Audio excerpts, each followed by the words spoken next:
Welcome to Creatives Grab Coffee, the podcast on the business of video production. Creatives Grab Coffee is hosted by Dario Nuri and Kirill Lazarov from Labs Productions. Our goal is to share knowledge and experiences from video production professionals around the world. Whether you're a freelancer looking to start your own business or a seasoned business owner aiming to scale your company, this is the show for you. Join us as we develop a community of like-minded creatives looking to learn and help each other grow. Welcome to the business of video production. Welcome to Creatives Grab Coffee. Before we get started with the show, let's go over today's sponsors. Do you have a shoot in Toronto? Do you need crew or a strong production partner to help you with your project? Labs Productions is one of the top production companies in Toronto and your go-to video partner. With our strong creative skills and extensive network, we can help you achieve your goal. Labs Productions is able to offer you production services, white label services, or finder fees for project handoffs. Reach out to us on our website at labsproductions.com to learn more. My name is Miran. Welcome to Canada Film Equipment. We are a boutique rental house based in Toronto. We are here to help you guys out with all production sizes. Feel free to contact us to get a quote if you are a production house and you're looking for lighting, camera packages, or lighting and grid fan packages. You can see our contact information in the link below. We are more than happy to help you guys out. Make sure you follow and subscribe to creativesgrabcoffee.com. Thank you.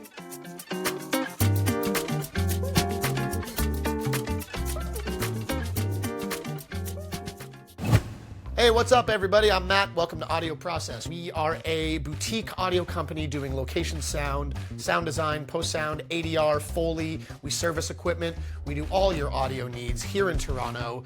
We got you covered. Come on down, audioprocess.ca.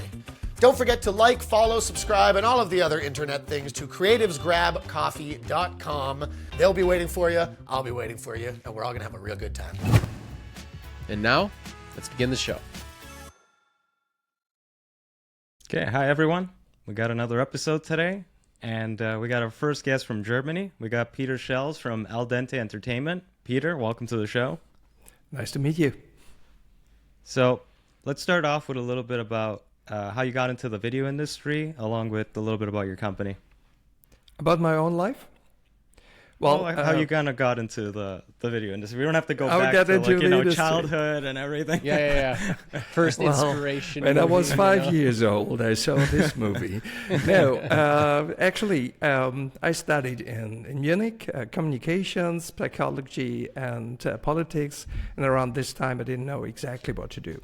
So I did a lot of internships in different companies, most of them in different media companies, like advertising, public relation, radio stations, TV stations, stuff like that. And it turned out pretty quickly that making something with moving pictures would be a nice idea.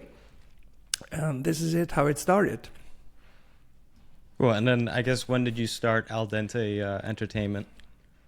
That was much later on, because after my university career, I spent a little time in the US as well with CBS This Morning as the German intern.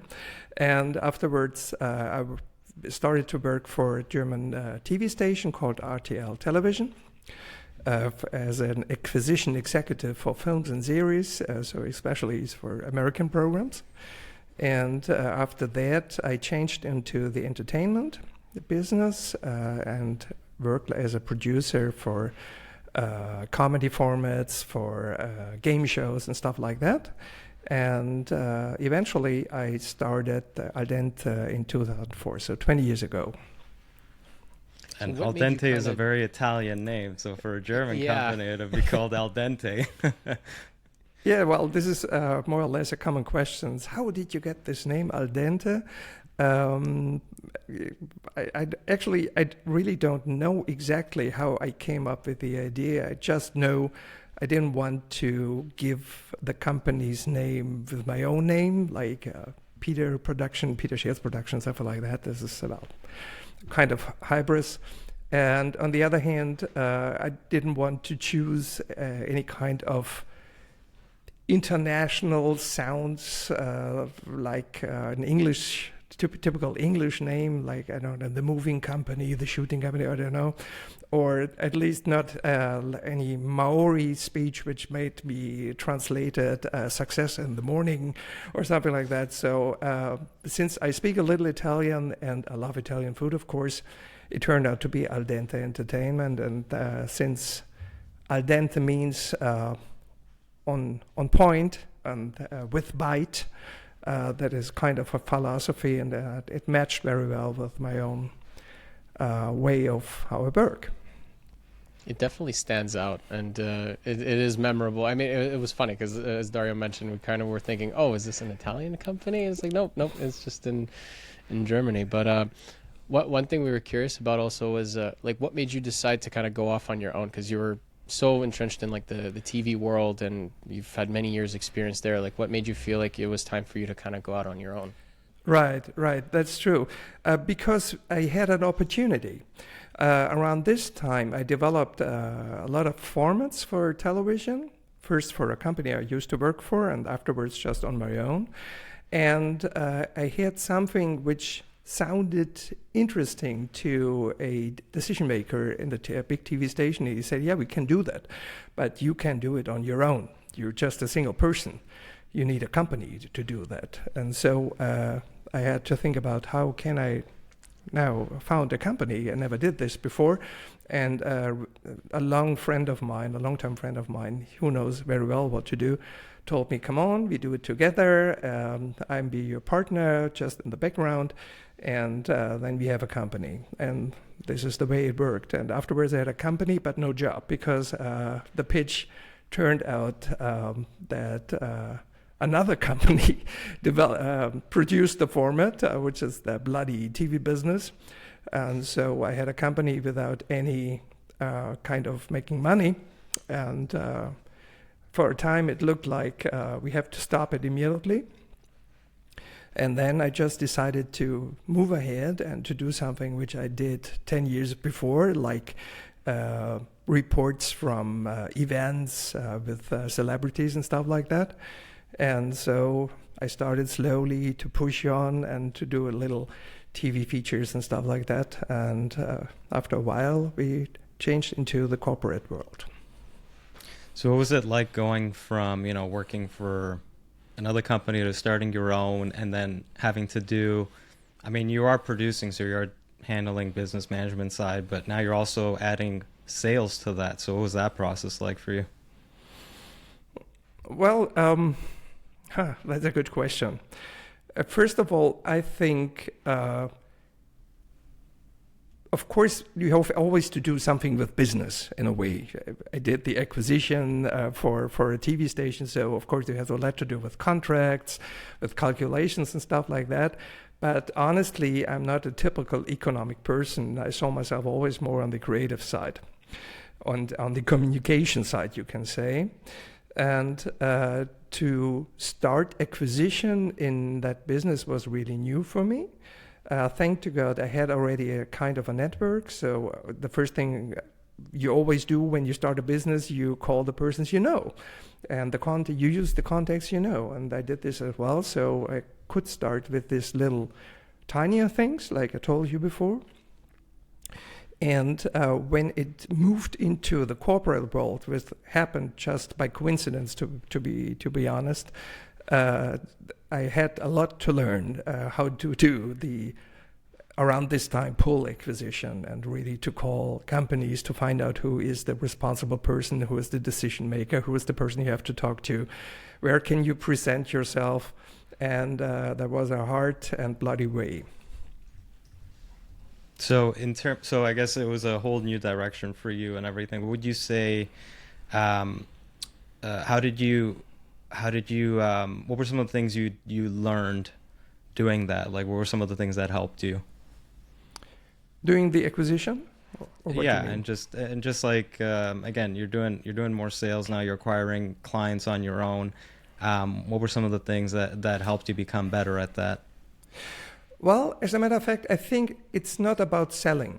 It's more about making contacts, to get in contact with people, and to build up relationships. And because I didn't start at zero, I had already a background of storytelling. I had a background of entertaining formats, of ideas and stuff like that. So I had a little confidence regarding that. And the most important or the most difficult part was just to step into the door, just to meet a person who is responsible. As soon I did this, it was not that complicated to get into a nice conversation and to give the other person a feeling of, well, this could be interesting because this is a new approach of telling stories. Yeah, from what it sounds like, you definitely went into it with a lot of experience and already a network of people that you already knew. So it was True. It wasn't as scary so much that side of it. It was more so just like taking the first initial steps, I guess, for you. But what have you done to kind of maintain the relationships over the years in a way that you know that potentially this could be this could yield some work down the road? Did you do anything differently once you were out on your own versus when you were working at the company, or what was your approach? Well, I don't know how other people work, to be honest, but I think it's always the same story. Like you said, I had some contacts, and when you grow up and you're getting into your 30s or a little late 30s, you know already a couple of people and people you studied, per example, with, and who made a career. So there are some contacts in certain companies, and you can ask the people, so what are you doing there? Is there a person who's in charge of marketing or of communication, stuff like that? So to build minor steps into that. So I think it's not only about having this relationship and keeping it on, but first of all, to building it up is much more complicated. The first talk it's like always. It's now the same thing, the same story. And we tried a lot of different things to get an approach to the companies. First, I thought, it's much easier to sell any ideas to the corporate world, because in Germany around this time we had maybe 15 or 20 TV stations who might be interested in some content. And I thought, okay, so then I took a closer look into the market, and I saw there are at least 500 companies who made more like 1 billion a year. 500, that's already a number, and 10,000 companies who made more than 50 million a year. So I thought, all right, that's a great market. It's much easier. The problem is nobody knew me. So we started from the beginning, and that's like I told you, we tried everything just with the possibilities we have to step into the market by. For example, we made some mailings with invitations who looked like really great invitations for a great party, because I think this is something I don't put into the trash immediately if I think, oh, that might be an invitation. And then we made some funny text on that, we had how can I call that, a little paper on the so-called invitation with a reflection, so you can see your eyes. And down I wrote, can you still look into your own eyes when it comes to corporate videos and stuff like that? So to make something funny and to dare something. And this worked out well. Nice. I like how you actually looked at all the companies in Germany and just basically picked all the ones that were above a certain amount of gross income for the year. That's sure. actually that's I've never thought about. I don't think a lot of us have thought about doing that. That's pretty funny. Carol, you wanted to say something? Yeah, I was curious, with all those different strategies that you did earlier on, it was more so kind of like a lot of those strategies must have worked back then, but I don't know what would work nowadays. Like, what have you done to kind of evolve your approach nowadays? Like, what do you find that is the modern way to kind of maintain relationships or build new ones that works for you, at least? Okay, again, these are completely two different things to do. To maintain relationships, we of course, we have a CRM system, and we look for every contact we have to stay in contact at least twice a year, to give a ring or to make some mailings, to send them something. Look, we made this movie. Do you like it? Or even better, to get into personal contact. Of course, this is keeping on the relationships. And regarding new contacts and new acquisitions, we probably, like you, we try everything regarding the whole portfolio of social media. We do a lot on LinkedIn, we do a lot on SEO, we do a lot on search engine advertising as well, just to make at least this funnel fruitful for us. And it's struggling like all the time, but sometimes you catch the fish and then you have another contact. You just gotta be consistent with it, because you never know. Again, like, you gotta use all the tools at your disposal when it comes to this industry, right? Like, you got your SEO, your advertising on different platforms, keeping up with people, posting. You got to use everything, because you never know where your future work will come from. That's true. And the good thing is you can use your own content. I'm sorry. You can use your own content because when you make nice movies or nice films or snippets or whatever, you can post it yourself. So people get interested into your content line and might contact you. And when I think back in the last 10 years, I think most of our new clients came by watching some of our contents, and they were just interested, who made this? Who was responsible for that?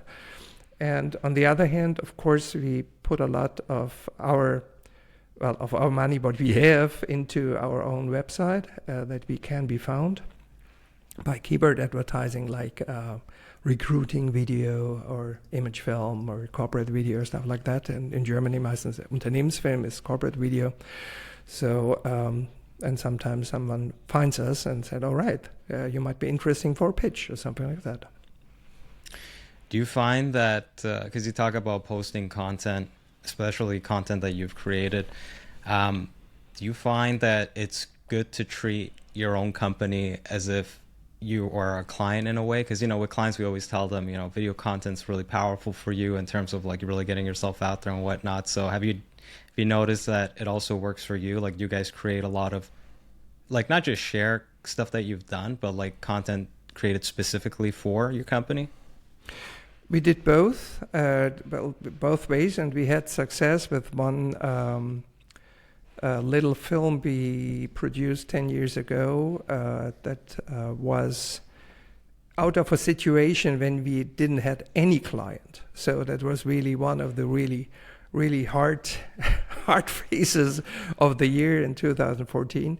And it was funny because in this year was the first time when we won the Deutsche Wirtschaftsfilmpreis. You can translate that into the German Business Film Prize, which is quite a high award, and we won it in that year.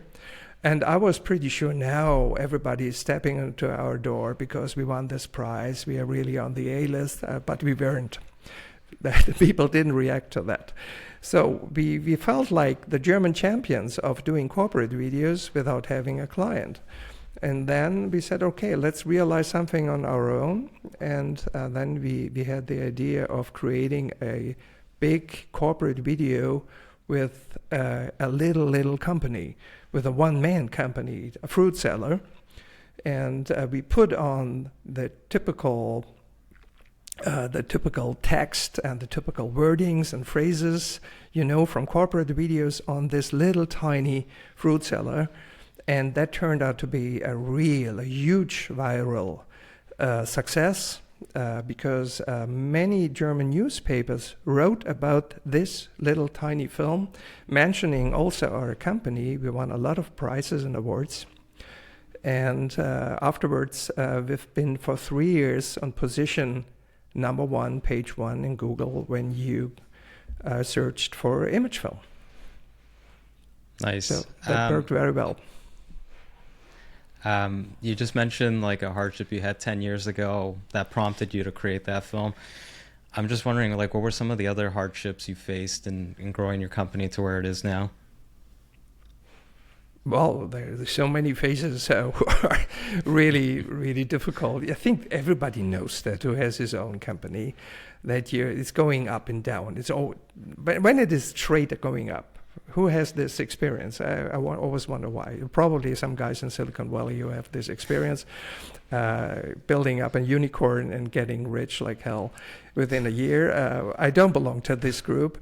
So for us, it's like all these typical waves you probably know.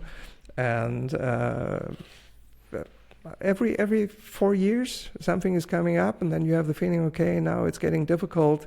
You have to react to the situation, and you know how to deal with it. But at the end of the day, you have to believe in what you have done already. You know that, and you know how the people react to you, how the customers react to you. You have the references, and this makes you a little bit more self-confident, and that's a harder situation. And then you go through. And the last couple of years was always like that. Suddenly, out of nothing, there's a tsunami of clients coming up, and you don't know how to deal with that because it's already too much. But okay, of course, this is the nicer problem than to find clients. Yeah, when it comes to having a tsunami of clients coming in, there comes a new challenge, which is making sure that you have the right amount of manpower, right, and people that are going to be able to help service all these new clients. Like we noticed that your team is now roughly 18, 20 people in size. Like how did you go about expanding your team? Like did you start off with just you and like a couple people for a few years, or was it like a recent thing where you expanded your team?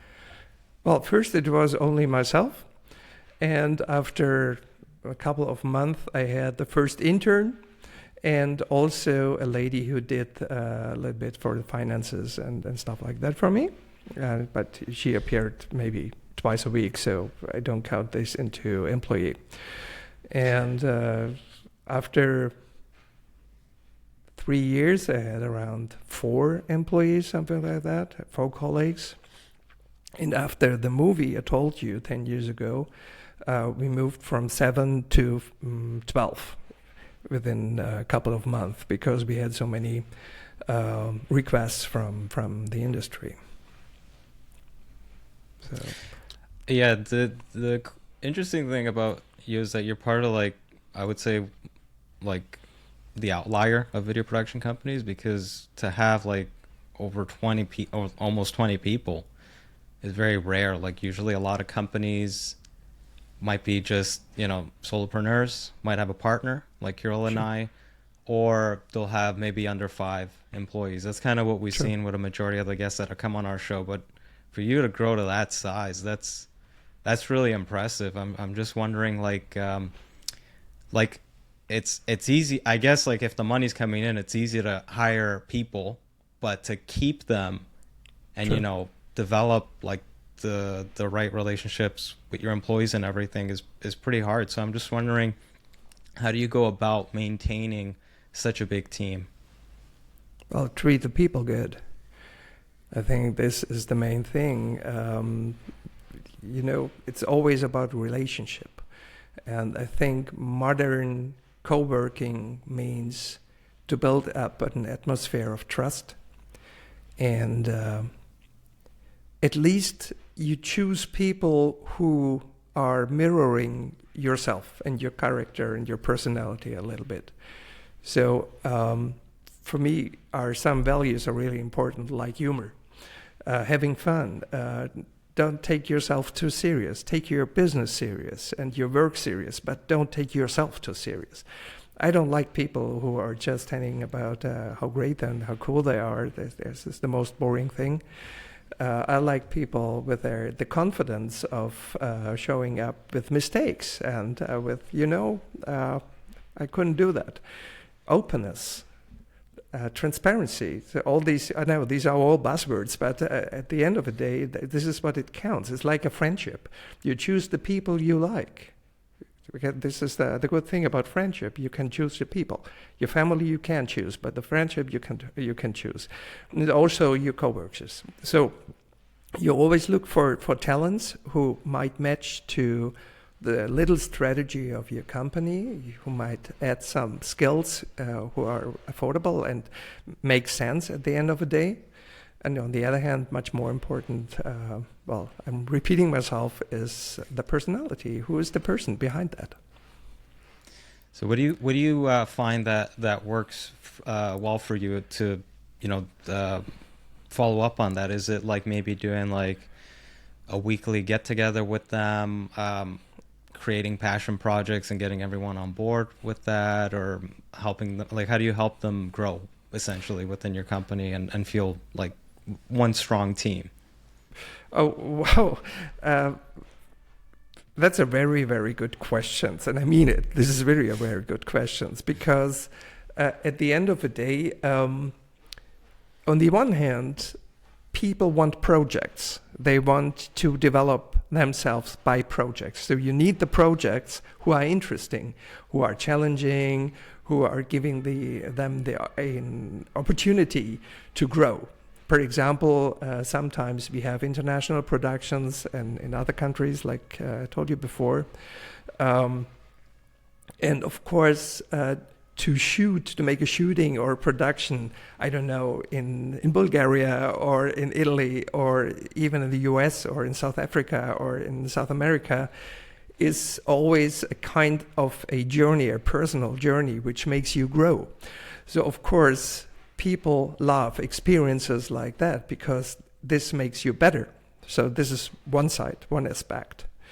On the other hand, our people here, they meet at least, I don't know, twice a week to doing some personal stuff.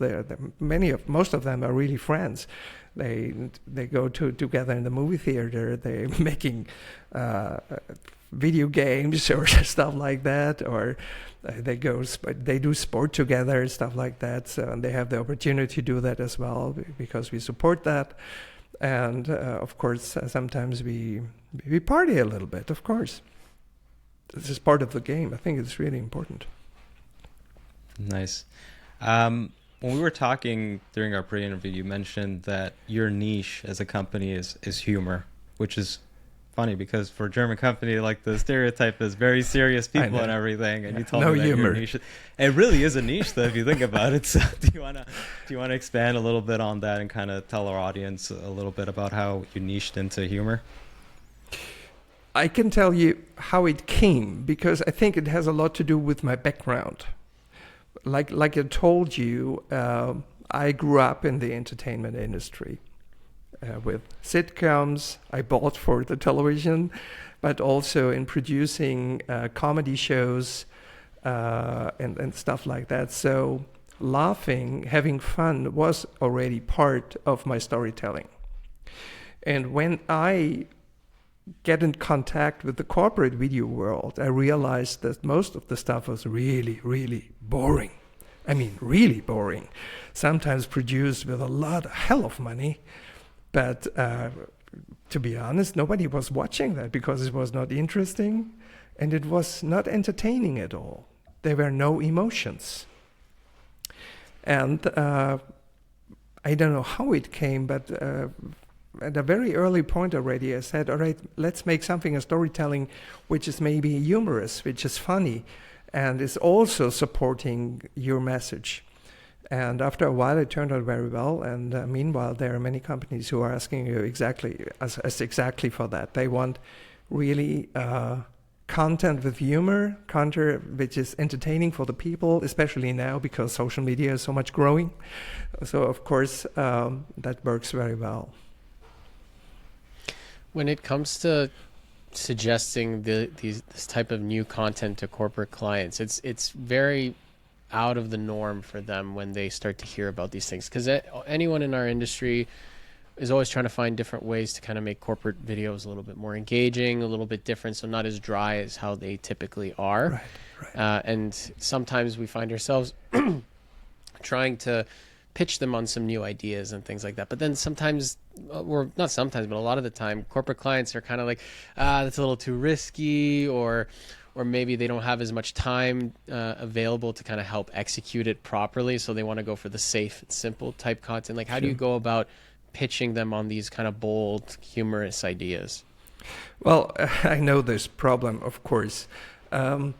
On the other hand, we have one advantage. We have already the references. We can show them some films who worked very well for our companies who ordered that.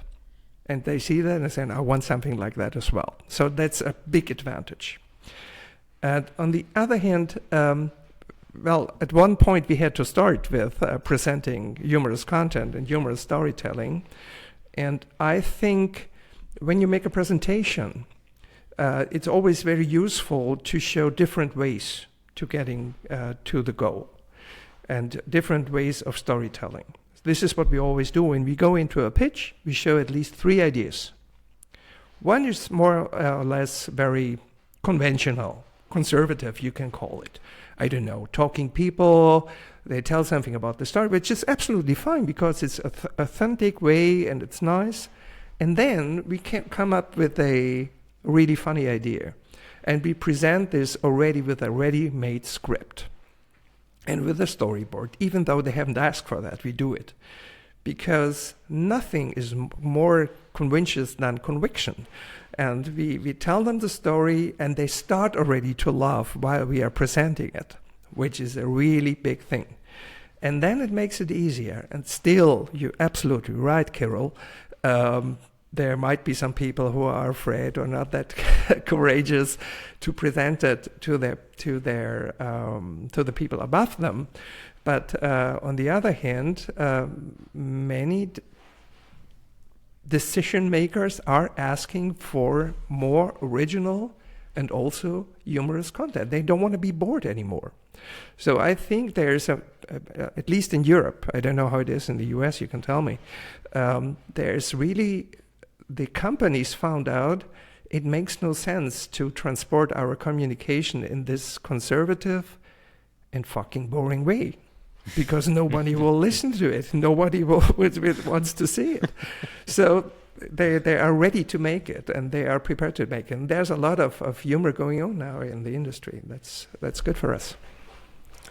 You know, humor is humor in one place and not in the other. So a lot of your companies, I'm assuming, do business in multiple different places. So the content you create is going to be shown elsewhere in the world. So how do you determine that your content is going to be humorous?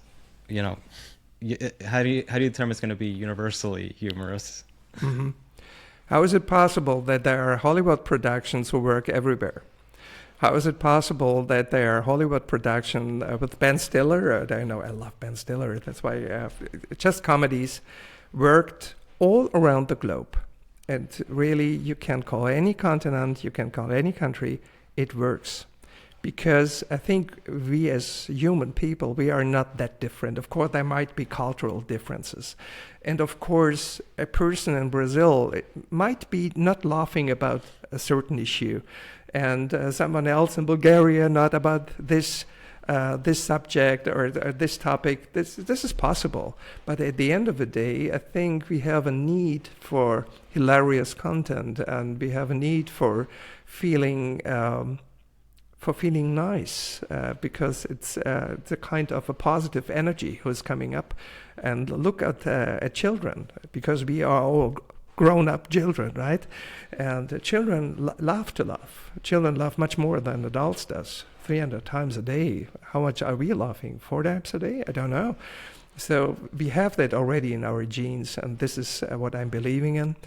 And when companies come up and they say, we don't know how the people in China will react on that video, I tell them, show it to them.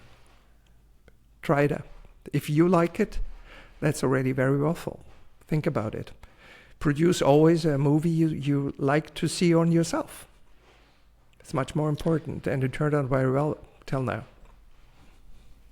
I want to focus a bit more on the market in Germany. You mentioned during our earlier call that employer branding seems to be like a very big trend over there. Do you want to expand a bit on that? Well, I think employer branding is nothing more than a buzzword, to be honest, because I think since at least 20 years, there are already employer branding videos. Employer branding means the following. The companies are realizing that the best person to transport the own message or the own brand is the employer. The employer is already part of the brand. And if an employer is convinced about the company and about the brand, he transports exactly the values who they want to have to transport it in their communication. So employer branding means that you use employers maybe in front of the camera who are talking about that, who are showing their faces, who are convinced about that, what they do, and to have diverse effects. On the one hand, you do it for the recruiting because, of course, there's someone, I don't know, a guy, a blue collar working on a machine, and he loves to do that. He was there as a trainee, or he is there as a trainee. He loves to do, and he's talking about the atmosphere, about his colleagues and stuff like that. This is easy content. And the most important part, it's authentic. If it's true, I think it's gold. On the other hand, employer branding works also in the internal side because it's pushing the identity of the co-workers of a company who feel really proud about what they do when they feel, well, he's right, I have the same feelings. So that's more or less the idea behind employer branding. And you're right, this is really one of the really growing parts of corporate communication. Employer branding is getting more and more important, especially now with social media, because now we have a new development. I don't know how it is in the US or in Canada, with corporate influencers. So you're building up some persons within your company who do their own user-generated content, maybe supported by another company, but you use it for the communication.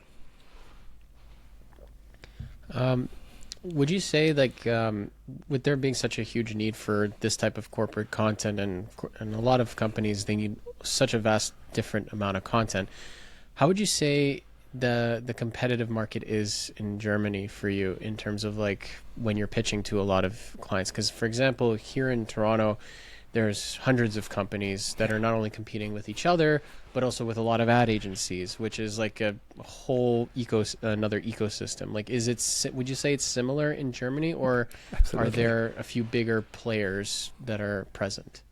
Yeah, well, I always say, in Germany, we use competitive markets. We call it Haifischbecken, which means a pool of sharks. But I think regarding the corporate video production, it's a pool of piranhas because there are so many of them. And everybody can just hold his camera up writes down on his website, I do image videos, for example.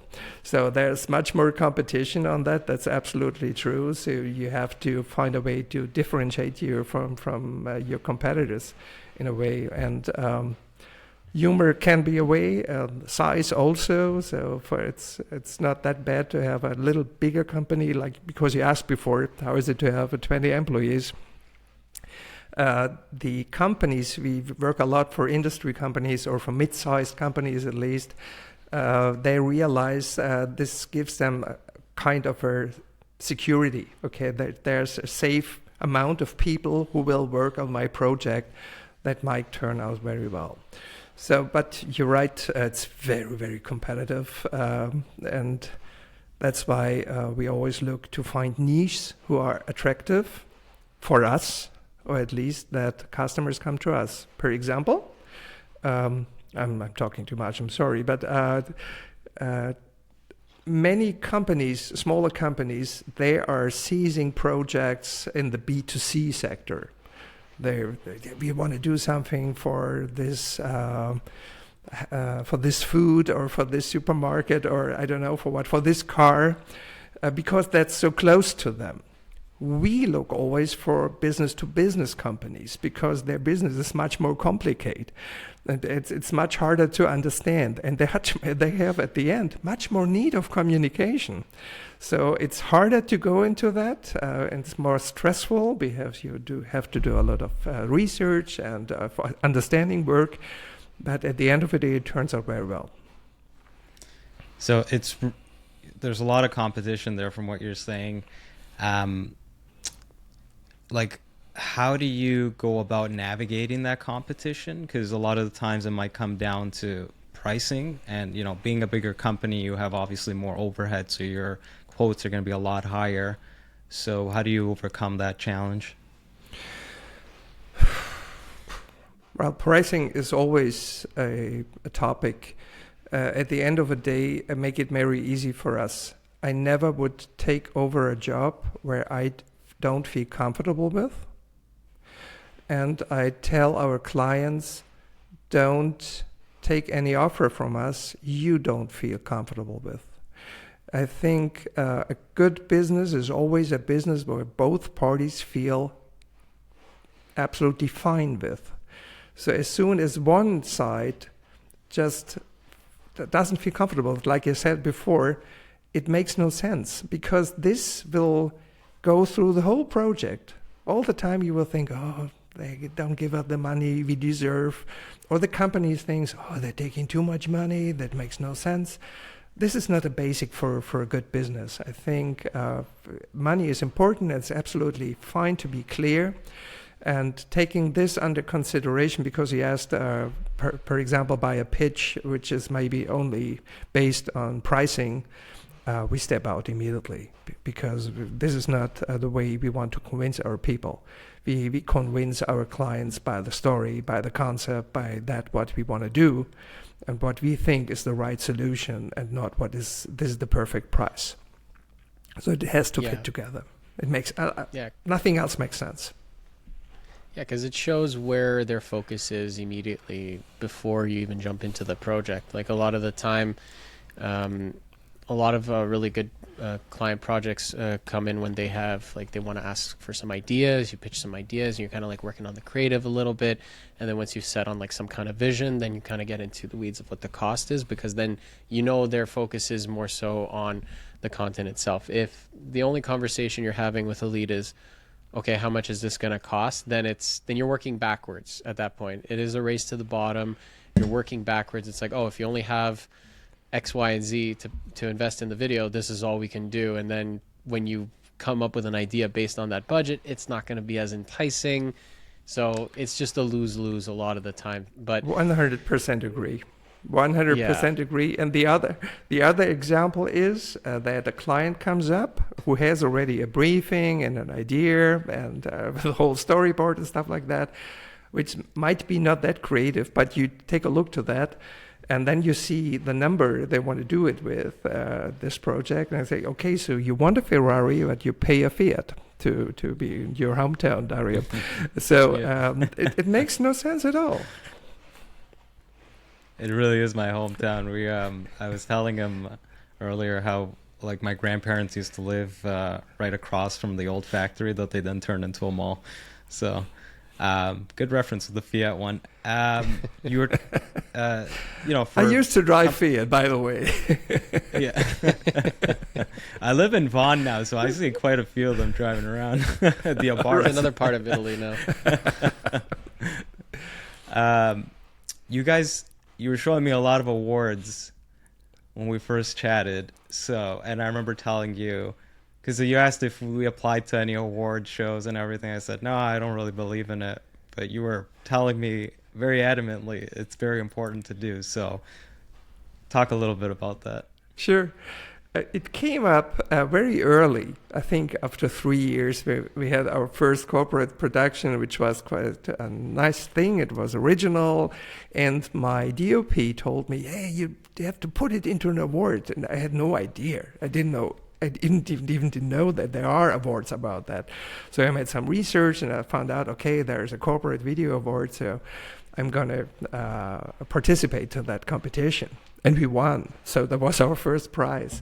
And our customer around that time, he was totally flattered. He said, oh my, this is great. I never won anything in my life. And now it was really, and then I realized, oh my God, this is really pushing them. This is really giving impact to the relationship you have with your clients.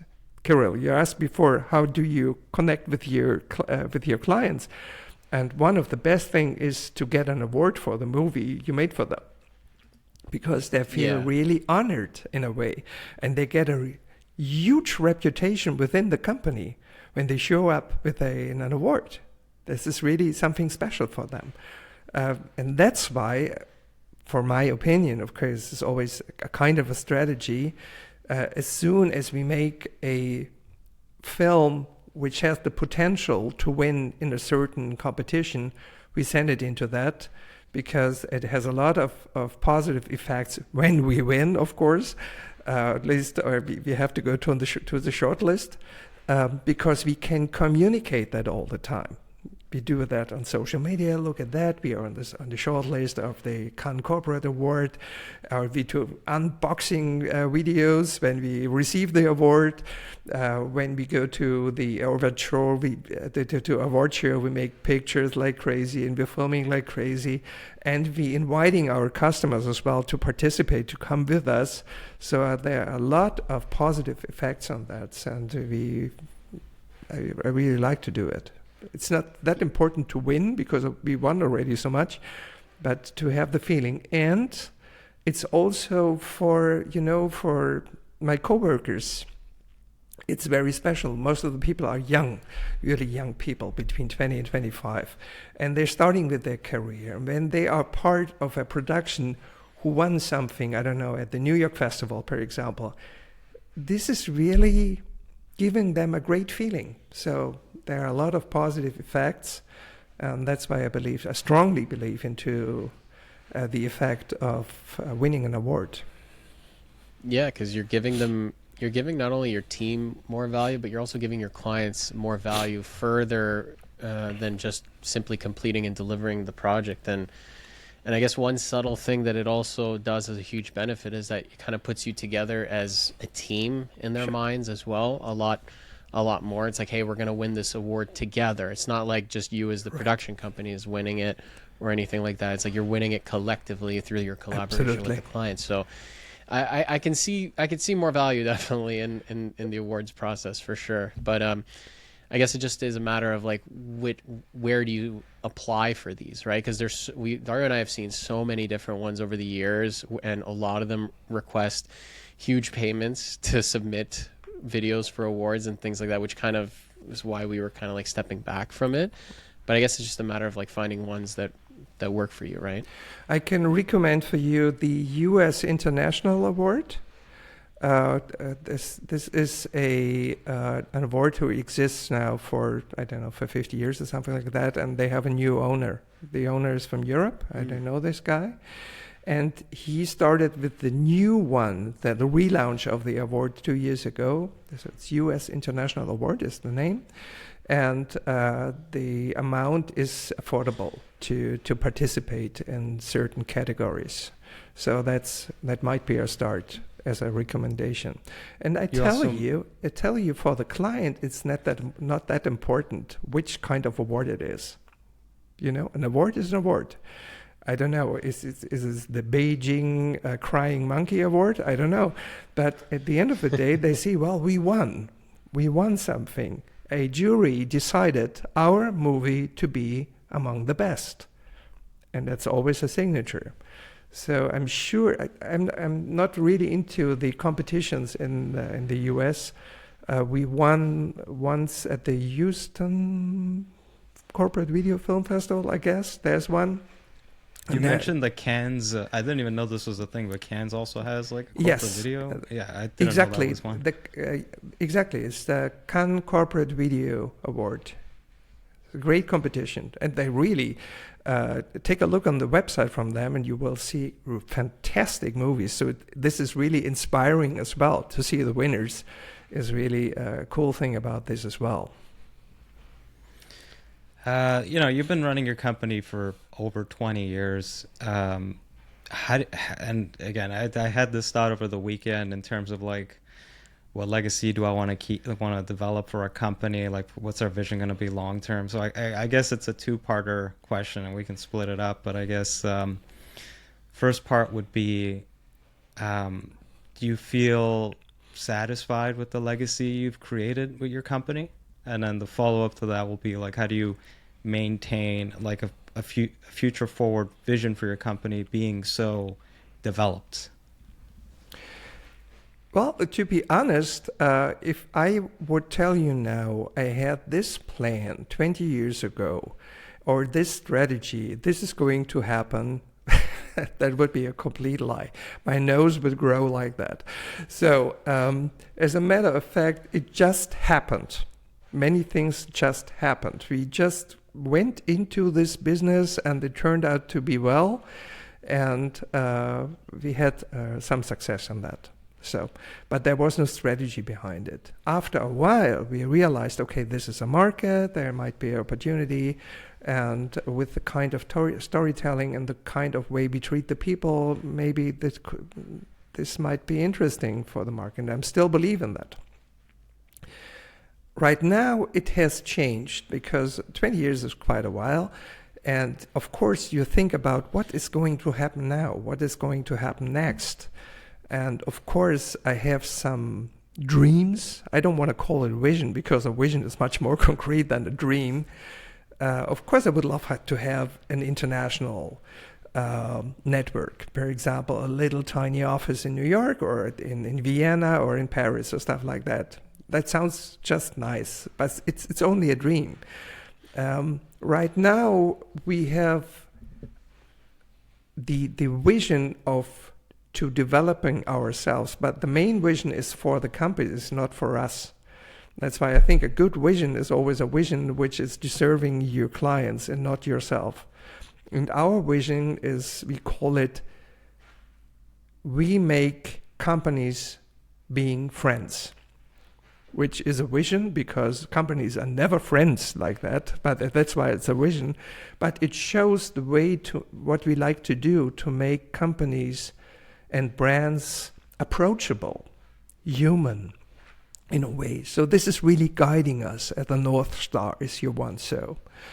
And on the other hand, of course, I have the ambition, together with my partners and with my co-workers, to grow and to develop, because this is maybe the most important thing. Never be in freeze. You have to go ahead. Something has to move. Something has to develop, because when you develop yourself, your business will develop as well. Nice. I'm good on my end, Kirill. That's a very powerful note to end it off on. And I guess the biggest takeaway is like find your North Star and stick to it. That's a good baseline, right? Thank you. Okay, well, let's end it off there. So guys, if you want to find Al Dente Entertainment, I'm looking right here. On Instagram, it's at Al Dente Entertainment, which is good that you managed to secure the username. On TikTok, you guys are, also Al Dente Entertainment. That's good. Sometimes you find some companies like they missed out on it, so they got to add like another thing to it or whatnot. And then website is Al Dente. So I don't have my glasses here, -entertainment.com. And thank you so much for coming on the show, Peter. It was a pleasure, guys.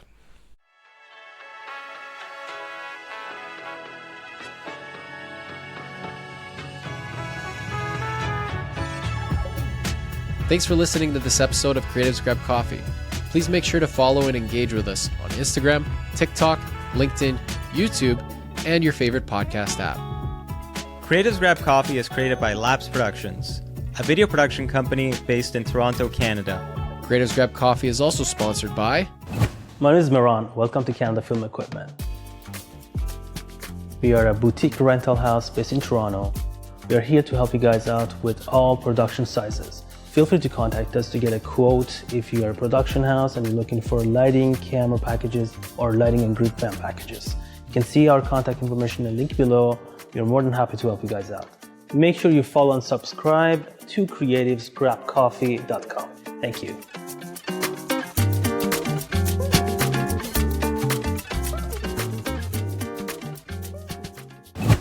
Hey, what's up, everybody? I'm Matt. Welcome to Audio Process. We are a boutique audio company doing location sound, sound design, post-sound, ADR, Foley. We service equipment. We do all your audio needs here in Toronto.